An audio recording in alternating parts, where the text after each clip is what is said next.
¿Cuántos han leído la carta a Filemón? No se preocupen. Creo que fueron las mismas manos cuando pregunté esto en Doxa. No se preocupen. Honestamente, yo la había leído hace muchos años, pero nunca había profundizado en esta carta.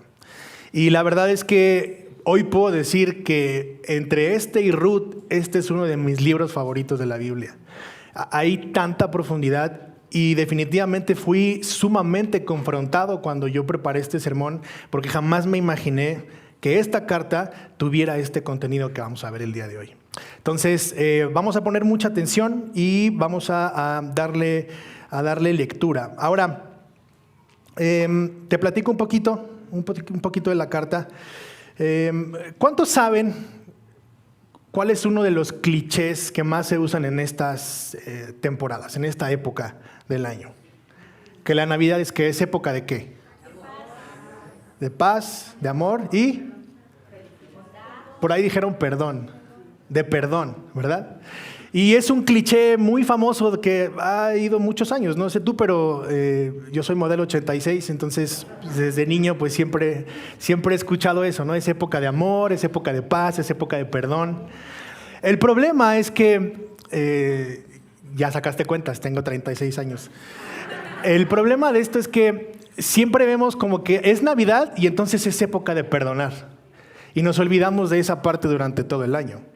Y otra de las cosas que es muy interesante es que la sociedad enseña una forma de perdón, pero cuando vamos a la Biblia, Dios nos muestra otra forma de perdón. Además de que no solo es en diciembre, sino que es todos los días de nuestra vida. Y eso es algo de lo más importante que vamos a encontrar en la carta a Filemón. El libro o la carta a Filemón está escrita por Pablo, lo vemos en el versículo número 1. Pablo escribe esta carta preso en Roma, más o menos en el año 60 o 61 después de Cristo. El encarcelamiento de Pablo en este momento es como un arraigo. Él está en una casa, no está en una prisión como después va a estar con condiciones más precarias. Y eso le permite tener como aún cierta libertad para seguir compartiendo el Evangelio y escribir lo que escribió aquí en esta carta.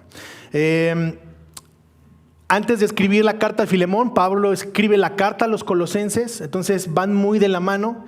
De hecho, muchos teólogos y eruditos concuerdan en que primero se leyó la carta a Filemón en la iglesia de Colosas y luego se leyó la carta a los colosenses en la misma iglesia de Colosas. Filemón era un hombre que tenía bastante dinero. De hecho, la iglesia de Colosas se reunía en la casa de Filemón. Eso es muy interesante. Filemón va a Éfeso, ahí conoce a Pablo, ahí escucha el Evangelio y Filemón es transformado. Una vez que Filemón es transformado por el poder del Evangelio, se convierte en colaborador de Pablo. Es por eso que regresa a su casa y Filemón pone su casa para que ahí sea la iglesia de Colosas. Y eso es algo muy interesante.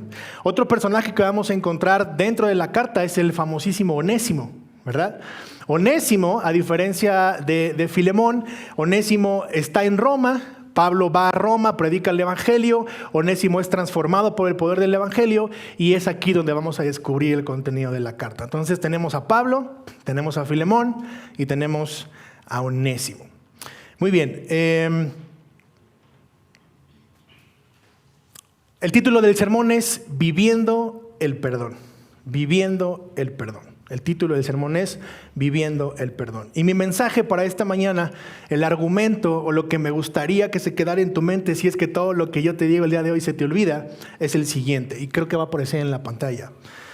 Dice, todo aquel que ha sido rescatado por Cristo, debe recibir perdón, amor y cuidado de sus hermanos. Todo aquel que ha sido rescatado por Cristo debe recibir perdón, amor y cuidado de sus hermanos. He dividido este sermón en 3 puntos. El primer punto lo vamos a ver del versículo 1 al versículo 7 y vamos a darle lectura del 1 al 7. Dice Pablo, prisionero de Cristo Jesús, y el hermano Timoteo, a Filemón, nuestro amado hermano y colaborador, y a la hermana Apia y a Arquipo, nuestro compañero de lucha, y a la iglesia que está en tu casa, gracia a ustedes y paz de parte de Dios, nuestro Padre y del Señor Jesucristo. Doy gracias a mi Dios siempre, haciendo mención de ti en mis oraciones, porque oigo de tu amor y de la fe que tienes hacia el Señor Jesús y hacia todos los santos. Ruego que la comunión de tu fe llegue a ser eficaz por el conocimiento de todo lo bueno que hay en ustedes mediante Cristo, pues he llegado a tener mucho gozo y consuelo en tu amor, porque los corazones de los santos han sido confortados por ti, hermano. Lo primero que podemos ver aquí, mis queridos hermanos, podemos notar el saludo típico de Pablo, ¿no? Gracia y paz, y como normalmente Pablo comienza sus cartas. Y una vez expuesto el saludo, Pablo da la razón de esta carta y las condiciones en las que se encuentra al escribirla. Pero también sus palabras reflejan dos cosas. Una, que el destinatario, en este caso Filemón, es un hermano en Cristo, y muestra también el amor que Pablo siente por Filemón. Dice, doy gracias, versículo 4, a mi Dios siempre, haciendo mención de ti en mis oraciones, porque oigo de tu amor y de la fe que tienes hacia el Señor Jesús y hacia todos los santos. Ruego que la comunión de tu fe llegue a ser eficaz por el conocimiento de todo lo bueno que hay en ustedes mediante Cristo. Y termina diciendo, porque los corazones de los santos han sido confortados por ti, hermano. Lo que nos hace ver la referencia de que Filemón es un creyente. Filemón es un hermano en Cristo. Entonces Pablo muestra que hay cierto cariño, cierto amor por Filemón, y también nos muestra que Filemón es un creyente, no es una persona que no es cristiana. Filemón es un hombre de fe. Y Pablo lo está externando de esta manera.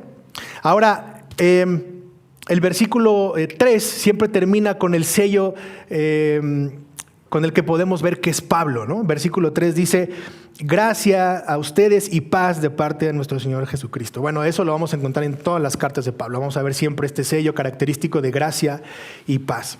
Una vez expresado el saludo de Pablo, el apóstol muestra una vez más su amor por Filemón, después de lo que acabamos de ver, pero nos muestra también que está haciendo algo por él. Y eso es que Pablo está orando por Filemón. Pero el apóstol no solo nos muestra lo que hace, sino nos muestra el contenido de esa oración. Una vez más, versículo 4, doy gracias a mi Dios siempre, haciendo mención de ti en mis oraciones. ¿Por qué? Porque oigo de tu amor y de la fe que tienes hacia el Señor Jesús y hacia todos los santos. Verso 6, ruego, y aquí está el contenido de la oración de Pablo, ruego que la comunión de tu fe llegue a ser eficaz por el conocimiento de todo lo bueno. Mis queridos hermanos, es impresionante ver cómo a oídos de Pablo llega a lo que este hermano Filemón está haciendo con la iglesia. Y podemos notar que Filemón es un hombre que ha tenido primero que entendimiento de quién es Dios, de quién es Cristo, de quién es su Salvador, y una vez que ha comprendido el Evangelio, que ha entendido lo que eso significa, ahora esa fe puede ser eficaz porque tiene un fruto hacia sus hermanos. No es algo que se le quede a Filemón, no es algo que Filemón se guardó para sí mismo, sino que el fruto del entendimiento del Evangelio es aquello que se refleja en los hermanos, en el amor a los hermanos. Hay muchas personas que tienen mucho conocimiento, pero tienen muy poco amor por sus hermanos.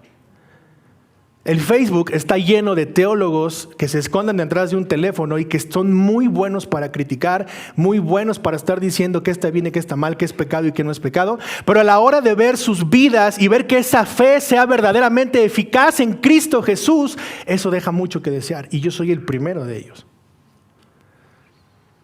Puede ser un cierto justificante el que tú apenas estés conociendo de las doctrinas de la gracia, que puedas estar entendiendo los 5 puntos del calvinismo si tú quieres, y cuando uno sale de lugares o de iglesias como de donde yo salí, donde todo esto era algo escondido, algo que no existía, y cuando empiezas a ver lo maravilloso que es Dios y que hay algo más, o que hay algo mucho más poderoso que un simple sistema, pues empieza a arder tu corazón, pero eso no significa que tengas que vivir de esa forma. Y lo que Pablo está elogiando de Filemón es que Filemón ha entendido el Evangelio, y eso se nota porque hay amor por los hermanos. Filemón tenía ese deseo de servir, de amar y de estar con los hermanos. Ahora, hay algo muy interesante. Dice, verso 6, ruego que la comunión de tu fe, y esta palabra en el griego es la palabra koinonía, que significa convivencia.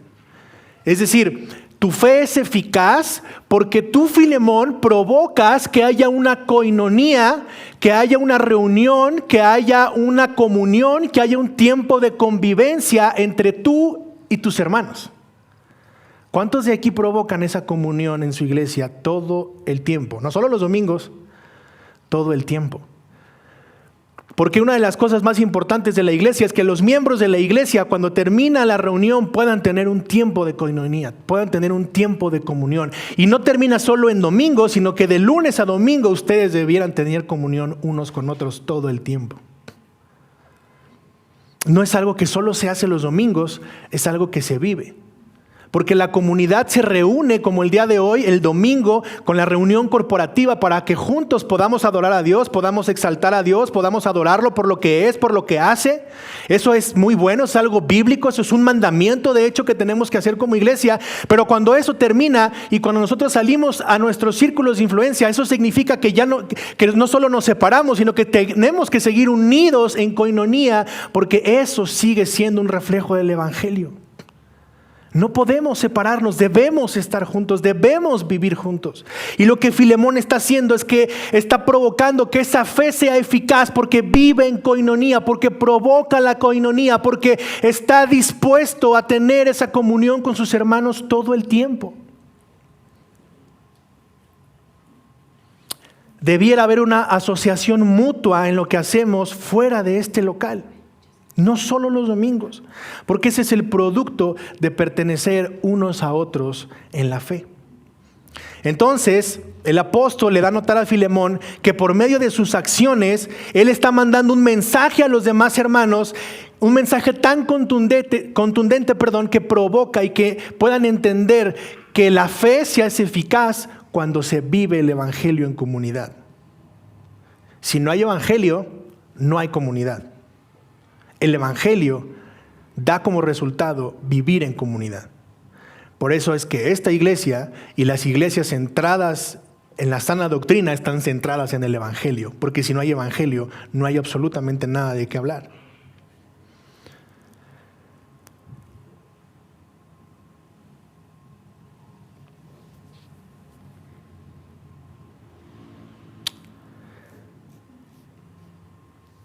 El conocimiento de Dios, mis hermanos, es muy importante.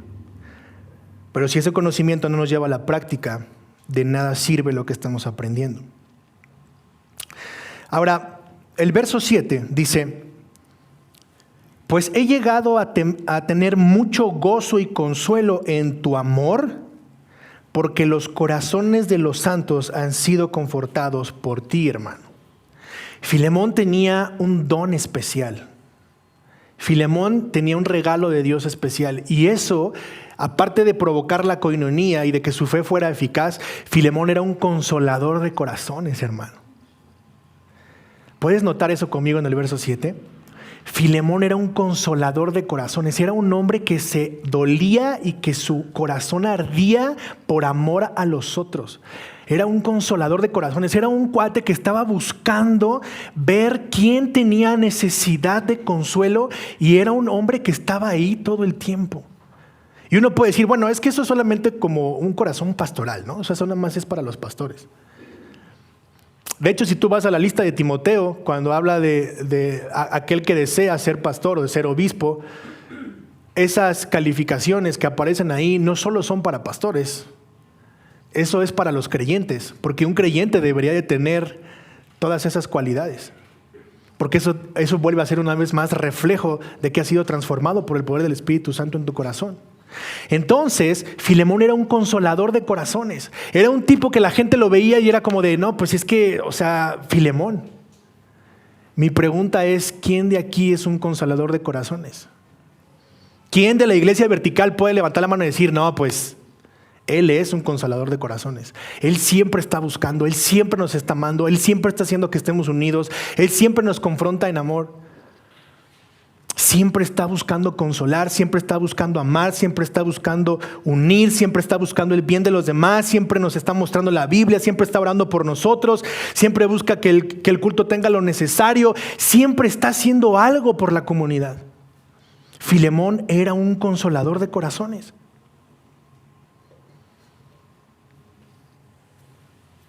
¿Cuántos de aquí podrían levantar la mano y decir, soy un consolador de corazones? ¿Realmente me preocupo por los demás? ¿Realmente me importa mi iglesia? ¿O solo soy bueno para criticar lo que hace falta en mi iglesia?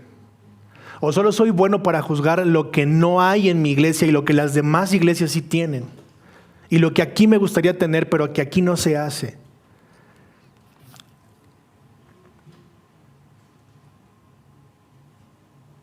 En el papel, Filemón era un creyente verdadero y Pablo se lo reconoce con lo que acabamos de leer. Pero ahora, después de mostrarle todo esto, de mostrarle el contenido de su oración, de terminar diciéndole, Filemón, termino diciendo esto, eres un consolador de corazones y yo me gozo en eso y estoy tranquilo en eso.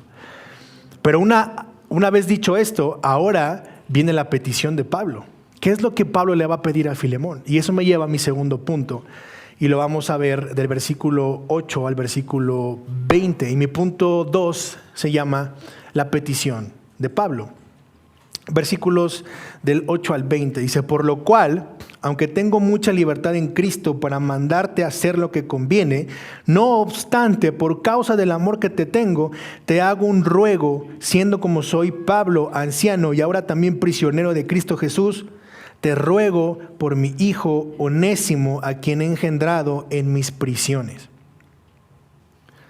Pablo dice en el versículo 8, por lo cual, o sea, en razón de que eres un consolador de corazones, Filemón, por esa razón, ahora quiero pedirte que tengas cuidado de mi hijo Onésimo. Pero este ruego de Pablo, esta petición de Pablo, no la está haciendo en su carácter de apóstol. Y de hecho lo dice. Dice, yo pudiera hacerlo de esa forma. Pudiera hacerlo porque soy Pablo el apóstol.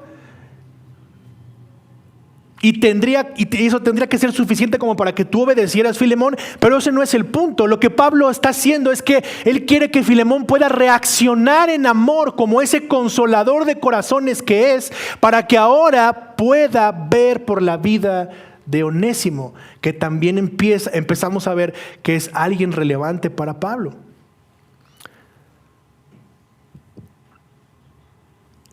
Pablo muestra en el versículo 9 que lo más importante es que Filemón reaccione en amor.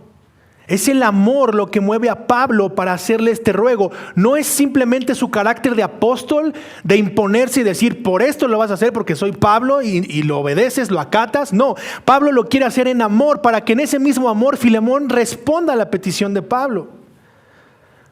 ¿Cuál es el ruego? ¿Cuál es la petición? Versículos 10, 11 y 12 dice lo siguiente. Te ruego por mi hijo Onésimo, a quien he engendrado en mis prisiones, quien en otro tiempo te era, ¿qué dice ahí? Inútil. Y hay una clave ahí. Eso quiere decir que Filemón y Onésimo se conocían. Ya habían tenido una relación, algo habían tenido que ver. Tan es así que para Filemón Onésimo era un inútil. Y Pablo se lo muestra una vez más. Y fíjate qué interesante, era inútil, pero ahora nos es útil a ti y a mí. ¡Wow! O sea, Pablo como que empieza a suavizar. Primero le muestra su amor, le dice lo que es, ahora le hace una petición con base en todo lo que le acaba de decir.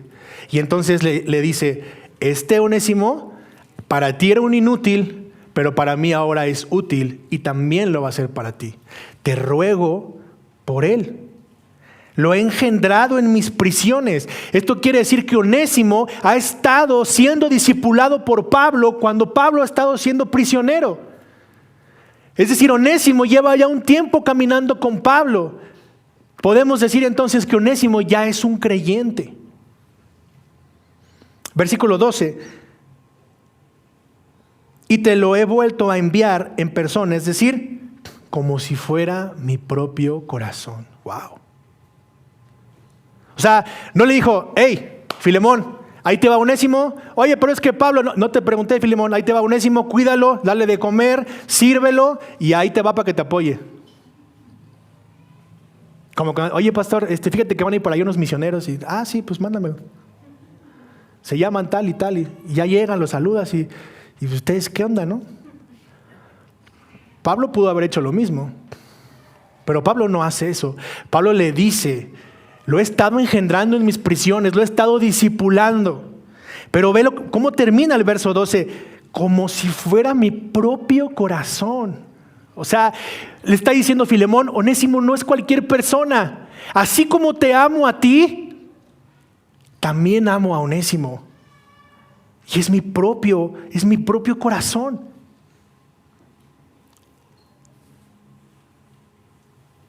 Onésimo era un esclavo, como ya te había dicho, que huye de Colosas hacia Roma. Estando en Roma, Pablo predica el evangelio y entonces Onésimo es transformado.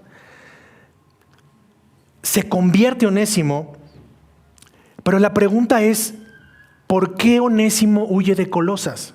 ¿Qué pasó ahí para que Onésimo saliera huyendo de Colosas y llegara a Roma y casualmente se encontrara con Pablo, escuchara el mensaje del evangelio y entonces Onésimo fuera transformado?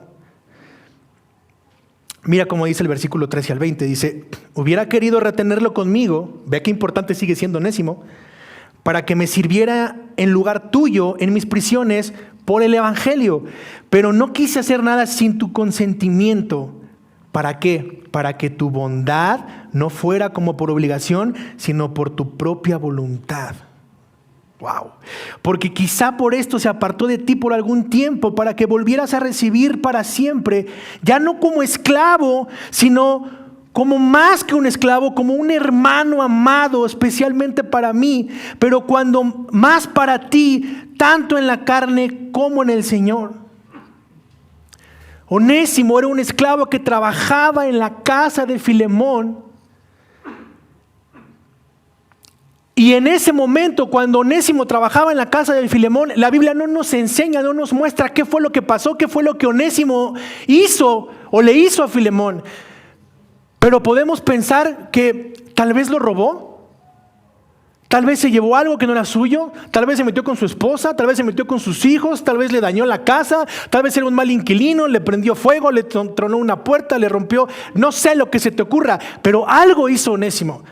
La Biblia no nos muestra qué fue exactamente lo que Onésimo le hizo a Filemón, pero Onésimo le hizo algo muy serio a Filemón y por eso huye de la casa de Filemón.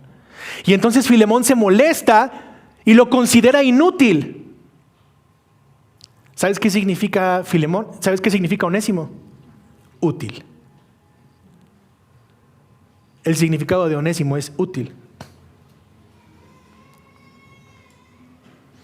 Onésimo huye de la casa de Filemón pensando, ya la hice, ya me fregué a este cuate, nunca más lo voy a volver a ver, no me interesa lo que pase con Filemón, no me interesa su vida. Pero Dios tenía un plan que Onésimo ni Filemón sabían.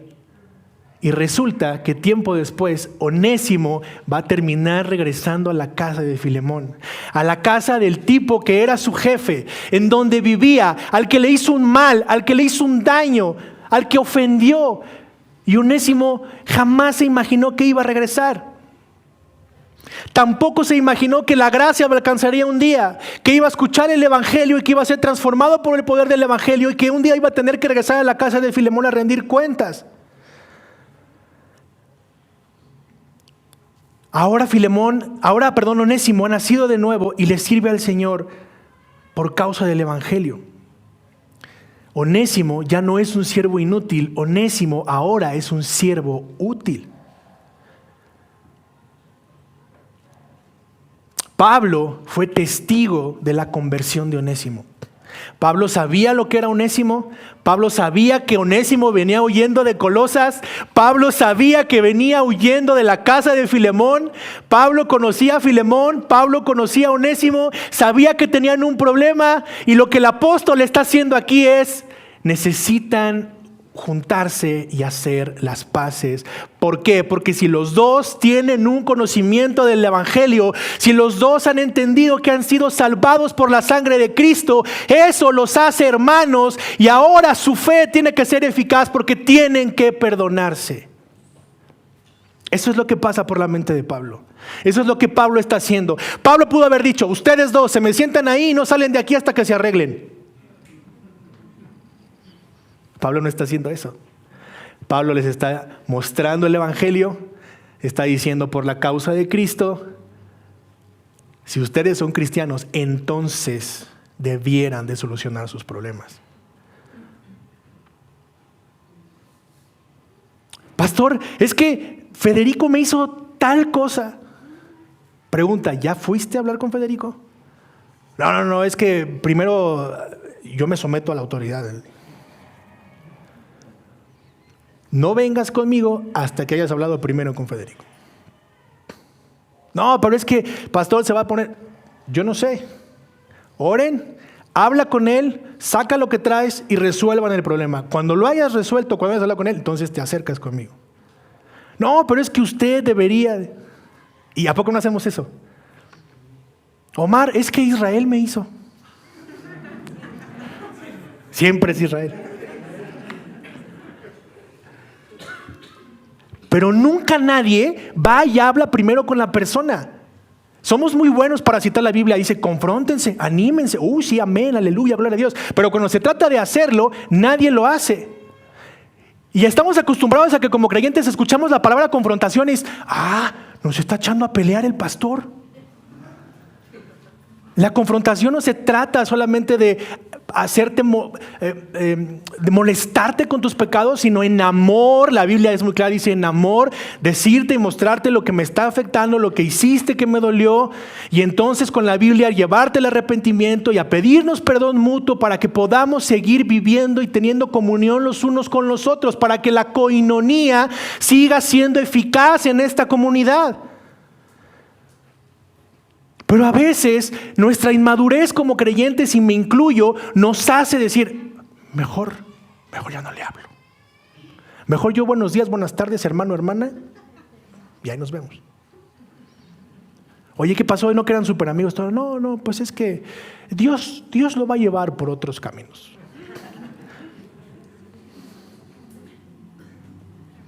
Onésimo ahora es útil, ya no es un inútil.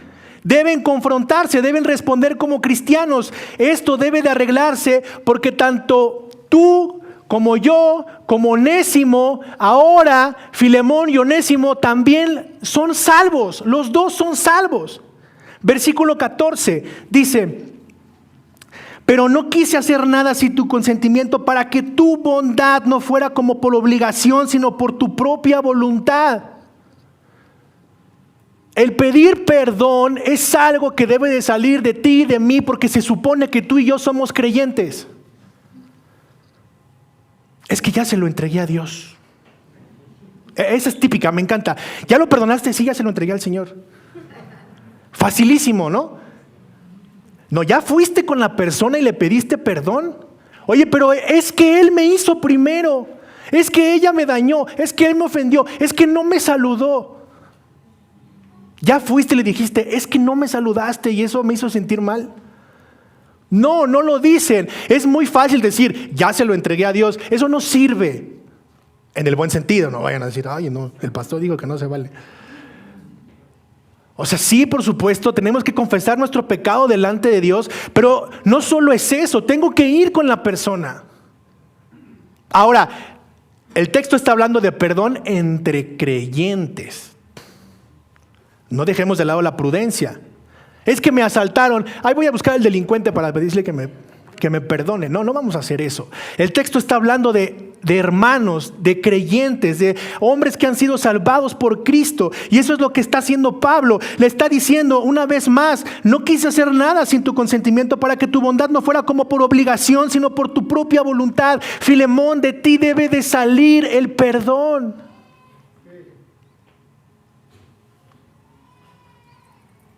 El perdón, mis hermanos, no se impone. El perdón no es el 24 de diciembre cuando todos están sentados en la mesa comiendo lo que tengas que comer y entonces se abrazan y me encanta, ¿no? Y por atrás así, ahorita nada más para cenar tranquilos, pero después no te vuelvo a ver y que te consuma el fuego del cielo.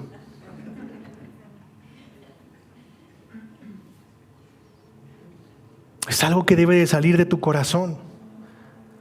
No importa si tú eres el ofendido, ve y busca la reconciliación, porque se supone que tú eres cristiano.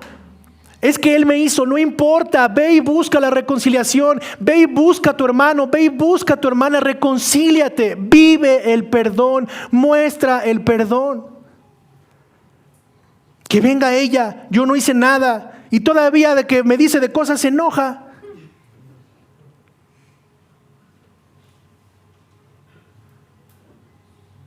Si tú estás viviendo y enseñando un perdón por imposición, un perdón en el que te tienes que ganar lo que estás viviendo, eso es un perdón totalmente católico, romano. Eso es un perdón de los testigos de Jehová y eso es un perdón totalmente antibíblico. Si tú estás practicando un perdón de tener que hacer algo para entonces perdonar a la otra persona, eso está totalmente fuera del evangelio. Un perdón completamente condicionado.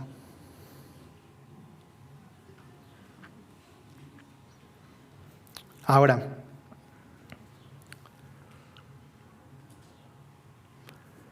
¿Dios perdonó tus pecados? Y te dijo, ¿tienes que hacer algo para que yo te pueda perdonar? De ninguna manera. Dios es un Dios perdonador que lo hace sin ninguna condición. Efesios 1 del 4 al 7 dice, según nos escogió en Él antes de la fundación del mundo, para que fuésemos santos y sin mancha delante de Él, en amor, habiéndonos predestinado para ser adoptados hijos suyos por medio de Jesucristo, según el puro afecto de su voluntad, para la alabanza de su gloria, con lo cual nos hizo aceptos en el amado, en quien tenemos redención por su sangre, el perdón de pecados según las riquezas de su gloria, por el puro afecto de su voluntad. No tuvo nada que ver tu buena onda, tus buenas intenciones, el querer acercarte, el querer buscar que Dios te perdonara. No tuvo nada que ver tus intenciones. Dios dijo, por el puro afecto de mi voluntad, aunque eres pecador, aunque mereces el infierno, por el puro afecto de mi voluntad, la gracia te alcanza y te perdono. Porque me debes tanto que no tienes forma de pagarme. Pero por el puro afecto de mi voluntad, por mi gracia, Dios dice, te perdono. Y de esa misma manera es como tú y yo deberíamos de responder en amor para perdonar y reconciliarnos con los demás. Por el puro afecto de su voluntad, porque Dios quiso, porque así es Dios, un Dios perdonador. Y entonces, ¿cómo puede ser que amamos y creemos en un Dios perdonador y nosotros no somos capaces de perdonar o de buscar la reconciliación con los demás? ¿Por qué? Porque tu orgullo y mi orgullo son tan grandes que tú piensas que eres el centro de atención de toda esta vida y no es así. Uno escucha la palabra humillación y dicen, ¿yo? ¿Humillarme yo? ¿Yo? ¿Tú sabes qué profesión tengo yo? ¿Tú crees que yo me voy a humillar? ¿Tú sabes el puesto directivo que tengo en mi empresa? ¿Tú crees que yo me voy a humillar con un simple servidor de una iglesia? Así es el pensamiento de muchos. Y otros dicen,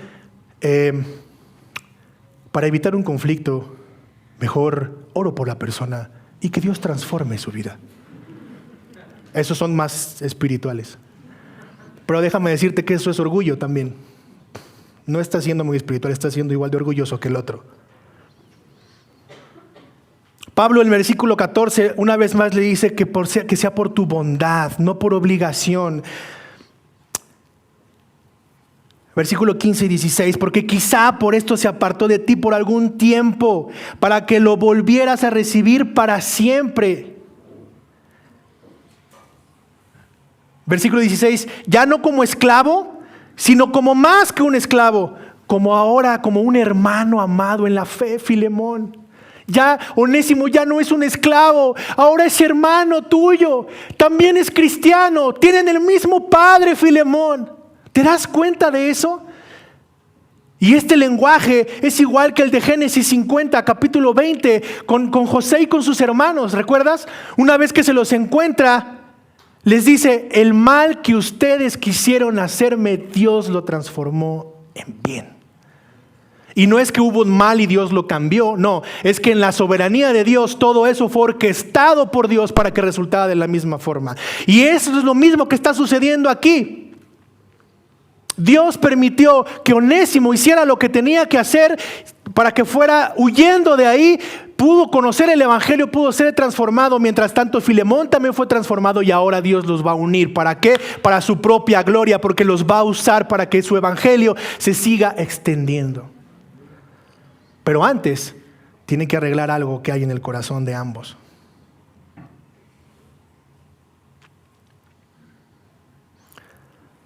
Transformar lo malo en bueno. Eso es algo que solo Dios hace. Ahora, Onésimo es un hermano en Cristo, igual que tú, igual que yo. Y el versículo 17 dice: si me tienes pues por compañero, acéptalo como me aceptarías a mí. Wow, yo pensaba en esta parte cuando yo llegué a Doxa, y el pastor de Doxa en ese momento me recibió, me amó, me cuidó, me confrontó. Yo nunca había tenido un pastor por 10 años, aunque parecía que había uno, pero nunca había tenido un pastor por 10 años. Y ese pastor me cuidó, me amó, me confrontó, me discipuló y me fue llevando con mucha paciencia, pero también con mucha firmeza. Y el día que me dijo: voy a ir a tu casa a platicar contigo, porque le dije: tengo muchas dudas, necesito ayuda. Y fue a mi casa. Y yo me recuerdo que cuando iba a llegar a mi casa hicimos mole, barrí, limpié, trapié, dejé todo perfecto, porque el pastor iba a llegar, porque iba a ir a mi casa. Y yo me imagino la escena, le está diciendo: como si fueras a recibirme a mí, Filemón. Limpia todo, haz tu mejor guiso, prepara lo mejor, tu mejor bebida, lo mejor que tengas, recíbelo como me recibirías a mí. Oye, Pablo, pero es Onésimo, el que me robó, el que me mintió, el que algo me hizo, me ofendió, lastimó mi corazón, me hirió, me siento traicionado por Onésimo. ¿Cómo me pides que lo reciba? Hazlo como lo harías conmigo, Filemón. Wow. Está muy padre recibir a nuestros amigos en nuestra casa. Yo te aseguro que si Omar te diría: voy a ir a tu casa, todos ustedes limpiarían todo. Y estoy seguro que lo han hecho. Va a venir el pastor, hay que limpiar, que se vea bonito, que le guste. ¿Qué quieres comer, Omar? ¿Qué te gusta? ¿Qué quieres beber? Lo que quieras. Eres mi pastor. Sí, pero voy a ir con el hermano con el que te peleaste la semana pasada. Ah, ¿sabes qué? No vamos a estar.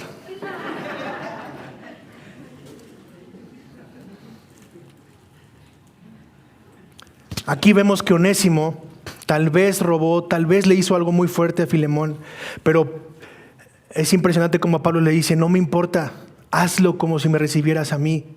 Y más adelante le dice, verso 18: y si te ha perjudicado en algo, o en alguna forma, mejor dicho, o te debe algo, cárgalo a mi cuenta. Cárgalo a mi cuenta, Filemón, porque ¿sabes qué? Me debes mucho. Me debes mucho, porque de mí recibiste el evangelio que te transformó, Filemón. Estás en deuda conmigo. Estás en deuda conmigo. ¿Tú te puedes poner en la mente de Filemón por un momento? Decir: yo no sé quién te haya herido y está aquí, o quién te haya lastimado y está aquí, o está en otra iglesia, pero hace unos meses yo experimenté exactamente esto. Personas que lastimaron mi reputación, personas que me hicieron pomada con cosas que dijeron de mí, personas que hablaron mal de mi esposa, mal de mis hijos, mal de mi familia, personas por las cuales yo era un ser despreciable y que me iba a ir al infierno por haberme ido de ese lugar. Y tiempo después, hace unos meses, estaba yo sentado a la mesa con esas mismas personas, porque aparte son familia de mi esposa. En Doxa les digo: ya no voy a hacer denuncias, solo voy a decir Pablo N y Rodolfo N, como en la televisión. Y estaba sentado a la mesa con estas personas que yo sabía que habían dicho tantas cosas de mí, y vino a mi mente este versículo: Señor, pero es tu gracia, yo te debo tanto, pero estos desgraciados me hicieron tanto. ¿Los debo de perdonar? ¿De verdad? Y todo lo que pasamos hace años para estar sentados a la mesa ahora. Y en ese momento este cuate había sido nombrado pastor y había hecho un montón de cosas con la gente, me había herido tanto, y ahora volteaba y lo veía: Señor, tú me has hecho pastor, yo no quería, tú me llamaste, pero ahora tengo que amarlo a él y mostrarle lo que la Biblia dice que debe hacer un pastor. Y no sabes cómo luché esa noche, pero por gracia de Dios pude hacerlo. Y ahora tengo una mayor comunicación con ellos. Antes les prohibían que me hablaran, ahora ya me hablan. Vamos a plantar una iglesia, primero Dios, el otro año. Tal vez ellos formen parte de esa plantación. Y puedo ver cómo se cumple la Biblia en mi vida, y estoy seguro que la Biblia se cumple en tu vida de la misma forma. Y es exactamente lo que está pasando aquí. El versículo 20 termina diciendo, versículo 19: yo, Pablo, escribo esto con mi propia mano, yo lo pagaré, por no decirte que aún tú mismo te me debes a mí. Sí, hermano, permíteme disfrutar este beneficio que tiene el Señor. Recrea mi corazón en Cristo. Y en el original esta palabra es conforta mi corazón.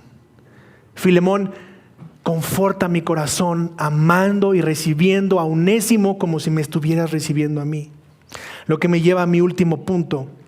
Punto 3, el descanso de Pablo. Versos del 21 al 25. Te escribo confiado en tu obediencia, sabiendo que harás aún más de lo que te digo. Y al mismo tiempo, prepárame también alojamiento, pues espero que por las oraciones de ustedes les seré concedido. Verso 21, haz aún más de lo que te digo. Mis hermanos, esta es la escena que está ocurriendo en este momento. Tíquico está leyendo la carta. Ustedes son la iglesia de Colosas. Tíquico está leyendo la carta, lo que estamos viendo. Y de este lado está Onésimo parado. Y de este lado está Filemón. Y Tíquico está leyendo la carta. Y la iglesia de Colosas se está enterando de lo que está pasando. ¿Tú te puedes imaginar lo que está sucediendo ahí? ¿Tú te puedes imaginar cómo estaba el corazón de Onésimo? O sea, imagínate, la iglesia se está enterando de todo lo que le hice a este cuate. Y este cuate está aquí y puede estarse inflando como pavo real Filemón, porque pueden decir: ven, iglesia, lo que él me hizo. Tíquico está leyendo la carta, Filemón está parado aquí, Onésimo está a su lado, la iglesia lo está escuchando.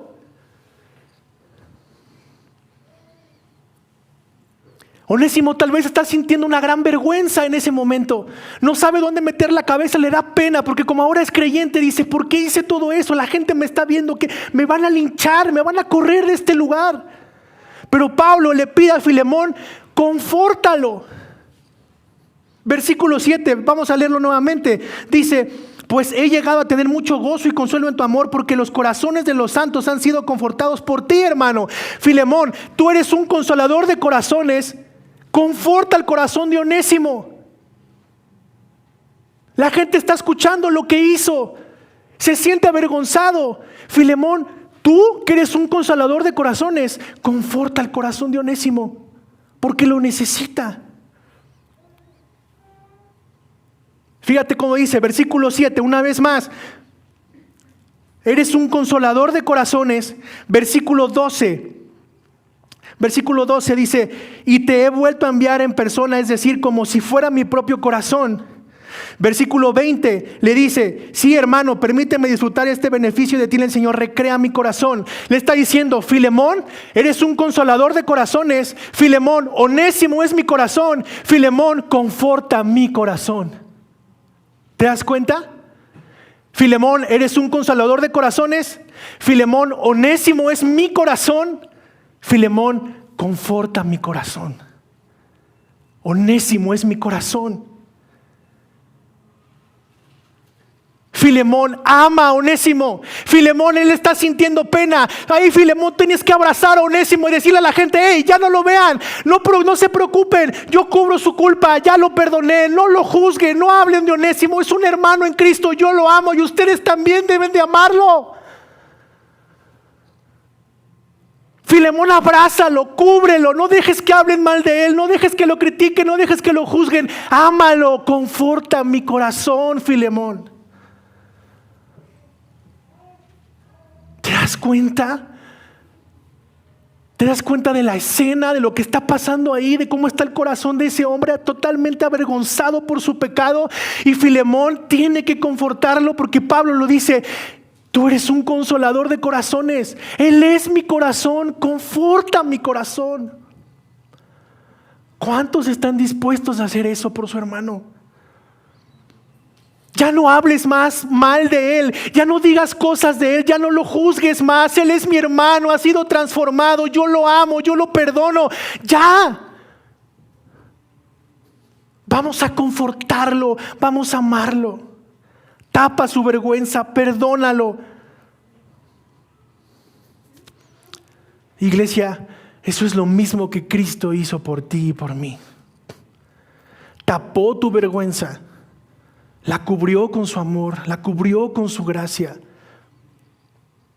Los soldados romanos estaban echando suertes y él estaba crucificado ahí. Y estaban echando suertes para quedarse con sus ropas. Y Jesús le dice: Señor, perdónalos porque no saben lo que hacen. El centro de la carta de Filemón es que él era un consolador de corazones, pero ahora tenía que consolar a aquel que le había hecho un daño muy grande en su corazón. ¿Estás dispuesto a hacer eso por tu hermano? ¿Estás dispuesto a ir y reconciliar aunque tú no hayas ofendido? ¿Estás dispuesto a confortar ese corazón?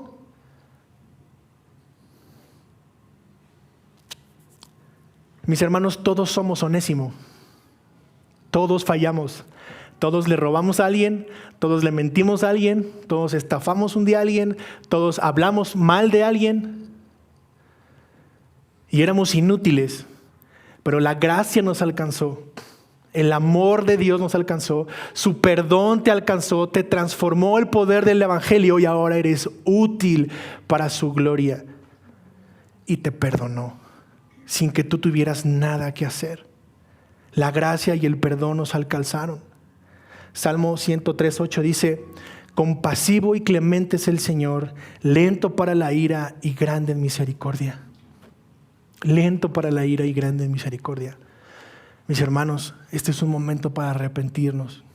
Si tú has ofendido a alguien, si tú has lastimado a alguien, si tú has herido a tu hermano, este es el momento de ponerse a cuentas con Dios y de ir y buscarlo, cubrirlo, confortar su corazón. Necesitamos ser confortadores de corazón. ¿Por qué? Porque Jesús confortó el nuestro cuando más lo necesitábamos. Ponte de pie conmigo y vamos a orar. Padre, gracias. Gracias por este tiempo tan maravilloso que nos has regalado. Señor, ayúdanos a ser confortadores de corazones, Señor. Padre, que podamos ver a los demás como hijos tuyos, valiosos, Señor, y que con ese mismo valor podamos amarlos. Padre, yo te ruego que tu Espíritu Santo, Señor, siempre guíe a esta iglesia a ser una iglesia unida. Señor, no permitas las divisiones, Señor. Te pido que cada corazón que está escuchando tu palabra esta mañana, Señor, pueda ser un confortador de corazones, que se perdonen los unos a los otros, que se amen los unos a los otros y que todo lo hagan siempre para tu gloria, Señor. Padre, únelos en tu amor siempre, que aunque tengan diferencias, Señor, tu evangelio los una todo el tiempo, Señor.